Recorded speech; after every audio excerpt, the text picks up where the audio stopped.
Bangladesh Japan হচ্ছে যে bilaterally কিন্তু সবচেয়ে বড় রিলেশনশিপ আমাদের ডেভেলপমেন্ট পার্টনার সবসময়। জাপানিজ অ্যাম্বাসেডার কলন করেছে আমাদের প্রায় আলোচনার মধ্যে বিষয়বস্তু ছিল ম্যাডামের স্বাস্থ্য, ওনার দেশে ফেরা, তারপরে দুই দেশের মধ্যে বিনিয়োগ, বাণিজ্য, নির্বাচন।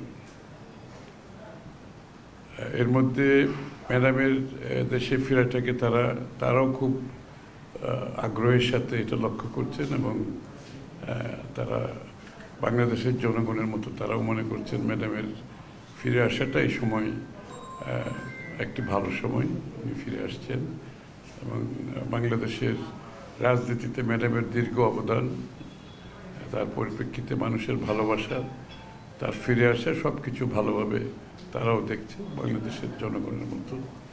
আর দ্বিতীয় হচ্ছে বাংলাদেশে আপনারা জানেন বাংলাদেশ জাপান হচ্ছে যে বাইল্যাটারালি কিন্তু সবচেয়ে বড় রিলেশনশিপ আমাদের ডেভেলপমেন্ট পার্টনার সবসময়।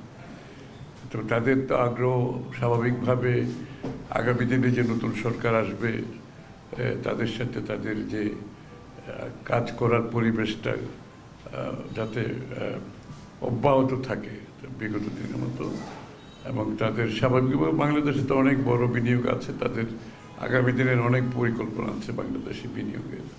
তো সেই ধারাটা তারা যাতে অব্যাহত রাখতে পারে সেটার উপর আলোচনা হয়েছে। জাপানিজ বিনিয়োগ সবসময় বাংলাদেশে আমরা প্রত্যাশা করি তাদের বিনিয়োগের কোয়ালিটি ভালো, কস্ট কম এবং টার্মস অফ ট্রেড বাংলাদেশের জন্য সবসময় ভালো ছিল।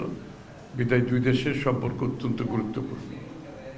আর থার্ড হচ্ছে কি ছিল, আর কি ছিল, নির্বাচন।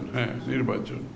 তো নির্বাচন সবাই যেভাবে অপেক্ষা করছে তারাও জানতে চাচ্ছে নির্বাচন কবে, এবং স্বাভাবিকভাবে নির্বাচনের উপর নির্ভর করছে সবার তো সিদ্ধান্তের ব্যাপার আছে, সেটা বিনিয়োগ হোক, অন্যান্য স্টেক হোল্ডারদের যে সিদ্ধান্তগুলো আছে সেটা তো বিনিয়োগ বাংলাদেশে একটা নির্বাচিত সরকার জন্য সবাই অপেক্ষা করছে, তাদের বেলায় সে একই ব্যাপার। সুতরাং বাংলাদেশে একটি গণতান্ত্রিক অর্ডার ফিরে আসবে এটাই প্রত্যাশা সকলের। বিএনপির সরকারের প্রত্যেকটি সরকারের সময় দেখবেন জাপানের সাথে আমাদের কাজ করার দীর্ঘ একটা অভিজ্ঞতা আছে এবং সাকসেসফুলি অনেকগুলো প্রজেক্ট আমরা করেছি। সুতরাং আমাদের সেই অভিজ্ঞতা আছে, সেটা তো অবশ্যই আমরা কাজে লাগাবো আগামী দিনে।